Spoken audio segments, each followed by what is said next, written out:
ولقد زاد السماء دنيا بمصابيح وجل نخرج مال شياطين وطن لهم عذاب الصغير وللذين كفروا بربهم عذاب جهنم وبئس المصير.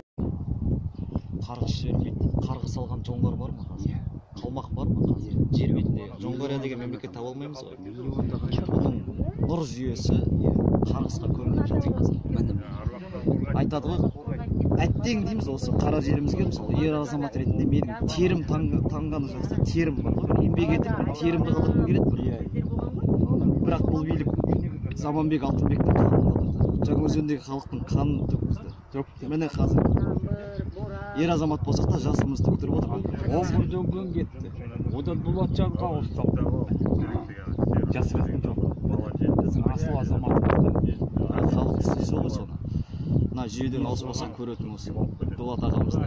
Назарбаев кетпей демократия орнайды. Демократия ағайын ол халықтың билігі. Халықтың билігі болмаған жерде осындай залымның билігі болады. Залым не істейді? Барлығын бизнес қылады. Ұрлаған арын ашынып, мысалы, қазаннан қақпақ кетсе иттен ұят кетеді дейді ғой. Бұл иттерден ұят кетіп, қазір қазынамызға қол сұғып, мысалы, халықтың несібесін ұрлады ғой. Енді халықтың өзін ұрлап отыр, байқап отқан шығарсыздар. Қолдан жасап отыр, геноцид қазір, ашық геноцид ағайын. Бұл ағамыз малым жаным садағасы, жаным арымның садағасы дейді. Арын жанының садағасы қылды қара жерге. Асқақтама барар жерің. Қара жерге қарада бір, ханда бір, асқақтама барар жарың. Тарқа бір дейді ғой. Бәріміз түйсеміз осы тарға бірде. Ана диктатор Назарбаевың да бар. Оның жанындағы төңірегіндегі ана 74-ші орында Forbes журналда тұрған оның жас болса да күйеу баласы. Ол да осы жерге барады. Қарапайым бір ғана телефоны бар қалтамызда. Бірақ намысты жоғары қоятын кез келген қоғам белсендісі де бар сол. Бірақ Құдайдың алдында кімнің жүзі ақ болады?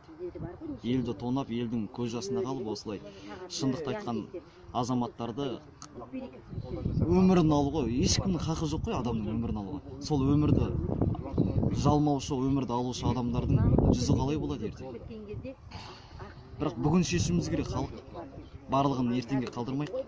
Сабыр сақтайтын уақыт емес қазір. Айтады ғой, рулы елің қан жұтып атқан кезде сен май жұтып жатпай дейді. Қазақ рудан құралып қазақ болдық, бір ұлт болдық. Қазағым, өзге қазақ қан жұтып атқан кезде сіздер май жұтып жатпаңыздар үйлеріңізде. Бір тойғаным деп. Барлығы қарынның қамдағы деңгейден ойлаудан алшақтауымыз керек. Материализм деген ондай нәрсе жоқ қазір. Ар ұят ететін болсақ, сол кезде ғана елдің іргесін біз тап қаламыз. Қазір нам барлығын қарызға салып отыр, Астананың өзін. Мазақ қой, өзге ұлттың ғалымдары айтады екен. Қазақстанда жемқорлық болмаса, осы Астананы алтынмен қаптап тастауға болады. Жемқорлық болмаса, алтынмен қаптап болады. Ойлауымыз керек шығар, қарызды қалағандар біз. Мына билік бізде экспорт түгі жоқ біздің ағайын, өндіріс.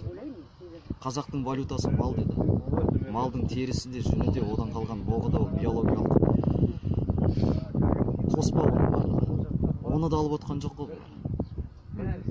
Қазір міне қазақ даласында кеше өсіп қынжыласындағы. Тағы да осылай әділетсіз қаза болған Қарағандыдағы бауырымыз. Сот армян тілінде болды. Армяндар қазақ жерінде не орысша емес, не қазақша емес, армян тілінде сөйлеп отыр. Тілдеріңмен қоса құрып кетіңдер деп отыр ма бізге, не деп отыр? Жаман үйдің қонағы билейді дейді ғой. Білмеймін, ескі жау дош боламайды бізге. Қазақтың жанашыры қазақтан. Қазақ бір жұдырық болыңыздар. Кішкентайда болса малдарыңызды осылай ұлт үшін, ер үшін қаза болған азаматқа ерім деп ел болайықшы болды. Міне, ерім деген ер болды. Енді елім деп ер болып артындағы жолды жалғастыру және де зират басын, бейіт басын көтерейік. Ел болып жұрт болайық, бір жұдырық болайық. Қазір бірігетін сәт алауыздықты тоқтатайық болды. Біздің жол тек әділетсіздік. Ол қандай да адамға барып ол субъективті олай емес. Әділетсіздік болды. Кез келген адам ауысады, барлығымыз қонақпыз. Бірақ әділетсіздік қалатын болса, біз сол әділетсіздікке қарсы күресуіміз керек болды. Әділеттілікті орнатуымыз керек. Әділеттілік тілесе атаңның да айыбын айт дейді. Менің өз әкем де, атам да, ағам да әділетсіз жасап отса мен айтамын. таста тамыр жоқ, бізде тос болмай қойсын. Шындық жағына келген кезде, ақиқат жағына келген кезде. Бір көз жұмдың ба, тура Назарбаевтың жүйесі кетеді онысы. Олар неге өз адамдарын жандарына топтастырады? Топтасып ұрлық жасап, бір-бірінің артын ашпау үшін, бір-бірінің артын әшкерелемеу үшін. Бұндай жүйені құртуымыз керек болды. Бәке сәкені қою керек болды. Ардың адамы, тазалықтың адамы. Бәрі бір өлім, қашанында өлесің әйтеуір бір өлім. Жаңа кім Асқар айтқандай. Қазақстан қазақ елі, тағы да амандаспайық. Мынау бауырлар болып, белсенділер болып, Дулат бауырымыздың басына келіп Құран оқыдық. Дулат бауырымыз деген осы ел үшін жұмыс істеді. Жерім деп, халқым болашағымыз жақсы болса екен деді. Бауырымыз енді жасамай, үлгірмей кеткен тірліктен жасайық енді. Біргетін болайық, мына жақсылыққа, тек алға, жақсылыққа жұмыс істейік. Біз ештеңені сындырайын деп жатқан жоқпыз, қиратайын деп жатқан жоқпыз. Біз бейбіт түрде, мына жүрген жүйені бейбіт түрде аламыз біз. Құдай береді, Құдай қаласа. Айтқаныңыз келсін. Оғыл үшін біз көп болуымыз керек. Қазақ елі бірігуіміз керек. Құдай осы бірігуге жазсын, бізді ана қорқақтардан сақтасын, кішкене батыр бабаларымыздың рухы қолдасын, әулиелер қолдасын бізді, Құдай қаласа. Бәрі жақсы болады деп сенейік. Сіздің бе ұлыңыз біреудің қолынан қаза тапқан? Сіз емес пе? Жоқ. Онда Жаңа Бақытжан ғой. Бақытжан. Азамжан деген 95 жылғы азамат, 24 жасында.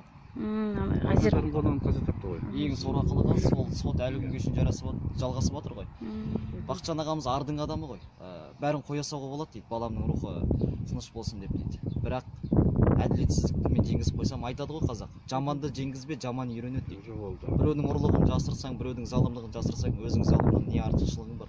Сондықтан да ол кісі әділеттілік үшін, шындық үшін соңына шейін барып жатыр. Енді кешегі 25-і болған сот онлайн болып жатыр ғой сот. Армяндар армян тілінде сөйлеп жатыр.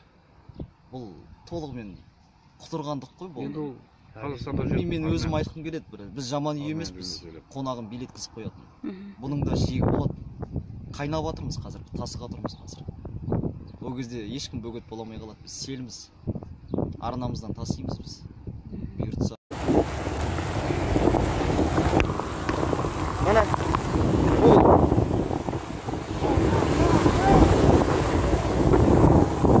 Sağ.